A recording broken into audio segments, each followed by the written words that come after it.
How do I say what I mean? This is an incredibly difficult question and one of the central ones for Jacques Derrida. Derrida famously pioneers this method, deconstruction, which is a way of approaching texts that focuses on the multiplicity of interpretations, many of which can simultaneously be viable, and yet we still have not eliminated the open possibilities for interpretation. It focuses on the inherent variety of every signifier. This is coming, of course, from semiotics, where we have a signifier and a signified. And a signifier basically acts like a sign pointing to whatever I'm referring to. So in the case of the word book, the signifier is this word book, and the signified is the referent, the object that I'm supposedly referring to with the signifier. Of course, the problem is when I say book, there are multiple things that satisfy that category, right? There are multiple books, and I can get more and more and more and more specific, and still there will always be the possibility that I am misinterpreted, or that Derrida wants to say that in fact there are multiple viable interpretations contradictory to one another, which can be viably related to the same signified. And thus the signifier has an indeterminateness about it that makes it incredibly difficult to talk about a solid interpretation. Nevertheless, of course, when we have a text, we have a series of text which is written down very definitely. As such, it would seem as if the written word is the most definite that signification can get. The signifier is right there, the word, the text, as Derrida will say it. Now the problem is, how do we bridge this seeming fixity of the text with the variety of interpretations that result from it? This is one of the things that's being talked about in Derrida's text, Cinders. A very short text, but a very interesting text and a very good kind of approach for thinking about the signifier for Derrida, thinking about the traces that the text leaves behind of its supposed textuality, right, that stands apart from any interpretation, the kind of enduring medium that is the text. And the question, of course, is how can we interpret a text? How can we know that we are getting to some authentic meaning, or whether or not we will never reach it at all?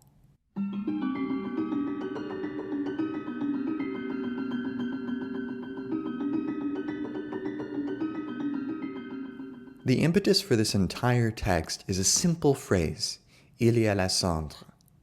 Cinders there are, or there are cinders there. Now he thinks about this and he ruminates on it more and more, and he comes back to it about 10 years after he first writes it in Dissemination. And he thinks, well, what does this mean? Specifically, he starts thinking about, okay, il y a la cendre. La has an accent on the A, which transforms this la from the article, the, as in la, insert any noun here, and it turns it into la is there. It is almost a signifier itself.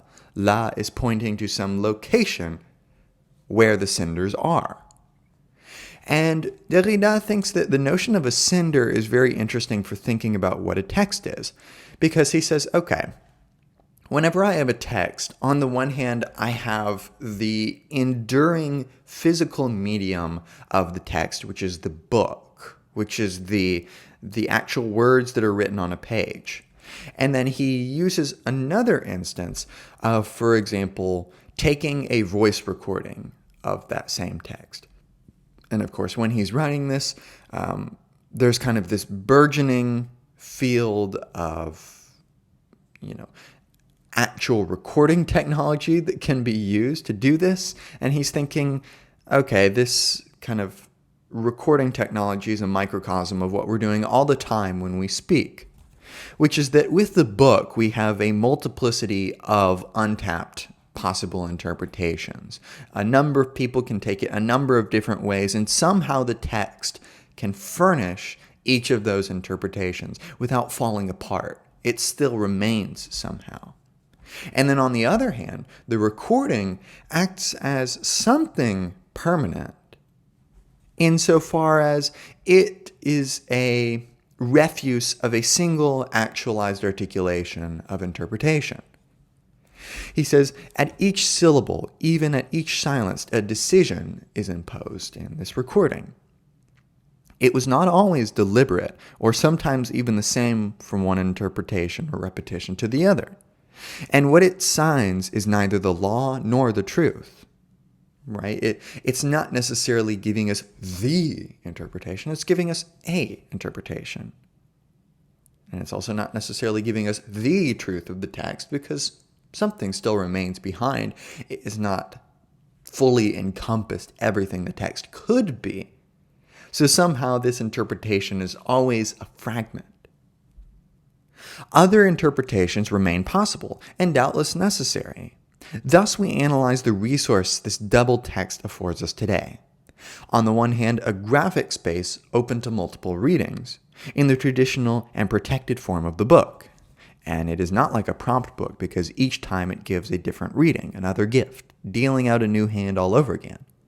But on the other hand, simultaneously and also for the first time, we have the tape recording of a single interpretation, made one day by so on and so forth, at a single stroke calculated and by chance. And as such, he sees the text as what he calls an incomplete archive, still burning or already consumed, recalling certain textual sites, the continuous, tormenting, obsessive meditation about what are and are not, what is meant or silenced by cinders, cendre.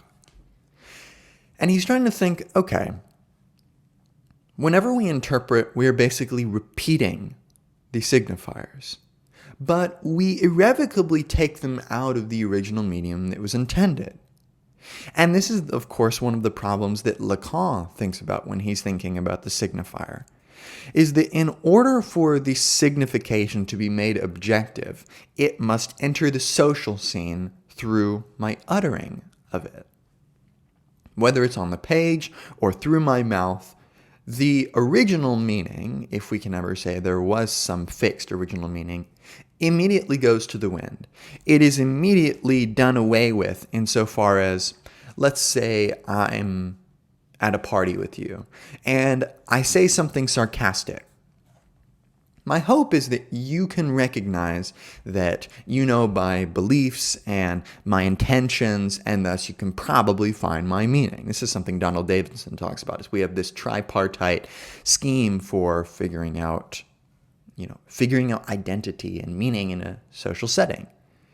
I hope that you can figure out that I'm being sarcastic, but I cannot be sure that you are interpreting the meaning in the way that I intended it to. And I also can't really know how you took it other than how you respond to it. So one of the problems is that the text, he says, is decomposed from within, a metaphor or metonymy of itself. Such is the destiny of every cinder, separated, consumed like a cinder of cinders. This is the problem. Signification undermines its own fixity and determinateness through its utterance, because this turns it from something singular and sure of, for example, what the author intended. This is often an argument in hermeneutics as well. We need to figure out what the author originally intended, and everything else is a deviation or derivation of that and not primary. But the problem is, we can never know what the author intended except secondarily. It always comes to us through a chain of signification that irrevocably separates us from that original articulation of meaning. And Derrida's problem is that we always see remnants of that original articulation of, for example, the author who seeps through into the text. But we never actually get it directly. We get it through cinders. He writes, there are cinders there. Cinders there are. Il y a la cendre. Thus says what it does. It says what it is. It immediately incinerates itself in front of your eyes. An impossible mission, but I do not like this verb to incinerate. I find in it no affinity with the vulnerable tenderness, with the patience of a cinder. The verb is active, acute, incisive. Thus, the text is always a cinder of its primordial state of, the truth of the text with a capital T. We never really get the text or the original meaning. We get a text. We get it brought into a new historical medium, a new cultural medium, a new interpreter. And with this always comes an active, acute, incisive investigation here. That's why he doesn't like this notion that cinders are incinerating the primordial meaning, as if we want to get to the primordial meaning. Derrida's point is that in order for meaning to exist in the first place, it must retroactively destroy the possibility of reaching that original meaning. We must only have meaning as cinders, as these bare remnants. Thus, the text really bears the mark of an unrecognizable and unrecoverable memory. And the memory of this text is what allows for the multiplicity of interpretations in the first place. So there's always a trace of nothingness in the text, or as Heidegger would call it, an unground, an unground. Because Heidegger is always trying to think about, okay, how do I figure out what it means to act in a certain way? What does it mean for me to interact with the world in this way and find meaningfulness in it? Well, we can try to think about what does it mean to, use my car blinker, for example. What does it mean to do that? Well, Heidegger says you're already part of a world where there are certain norms, such as using your car blinker, which kind of, signals to other people that you're aware of the kind of significatory schemes that reign when you're driving. You're aware that this is what you're supposed to do. And you can't really get behind this per se. You can investigate historically, how did this mentality come about? But Heidegger says we should not even desire to get behind that. Because as soon as we try to get behind, we're always going to be in this infinite regress of seeking a justification for the way things are, instead of acting. Instead of figuring out how can I meaningfully project myself forward, which is what Derrida sees interpretation as doing, we get obsessed with first causes, right? We get obsessed with trying to go back and find some solid, firm foundation, as Descartes found, for example, with the cogito, with the thinking thing. That is the firm foundation of all ontology for Descartes, is that I am thinking, and that is the primordial thing I can be sure about. Derrida and Heidegger, neither of them are really convinced about this. They think that there has to be a fundamental ungrund to the text, such that nothing will have to annul what is said in its saying, to give it to the fire, to destroy it in the flame and not otherwise. No cinder without fire. Right? So the cinder is a remnant of something, but something which was there. Là, right? And that location of the there, of where the cinder is, where is this text? That is the great challenge, because it seems that as soon as we try to apprehend the text, we abstract it away from that text in itself, and we turn it into its barred version. He writes, as long as one does not know, and you will never know, the sentence says what is said earlier. The incinerated is no longer nothing but the cinder, the innermost cinder furnace, a remnant that must no longer remain. This place of nothing that may be, a pure place was marked out. So the text is something like a structure or a place or think about it like a probability space, right? Where you have a number of possibilities that can be effectuated and actuated through the mixing of elements that take place in that space, such that we get what Lacan calls the barred signifier. That is what a cinder is. It is the barred signifier. It is us receiving the marked negation of that original fire's own nothingness. As such, he speaks of us letting a place occur, which is very similar to what Heidegger is trying to say, in which we must let something be in order for it to most authentically be. We must find its medium through which it can be. And Derrida asks a very simple but very profound question. Where are the words on a page? Well, you can say, right here, right? I can see them. Here they are. But is that really what a word is doing? Is a word not a signpost for some meaning which it represents? Well, we have to think about the fact that every word on a page is a remnant or a cinder of what it signifies.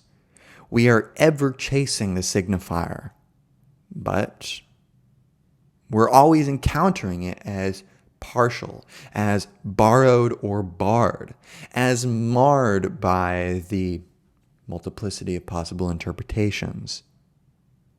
But this does bring us to a curious difference inherent in every repetition. This is something that Deleuze talks about in difference and repetition. That there's something false about the givenness of the primordial that we should try to think backwards.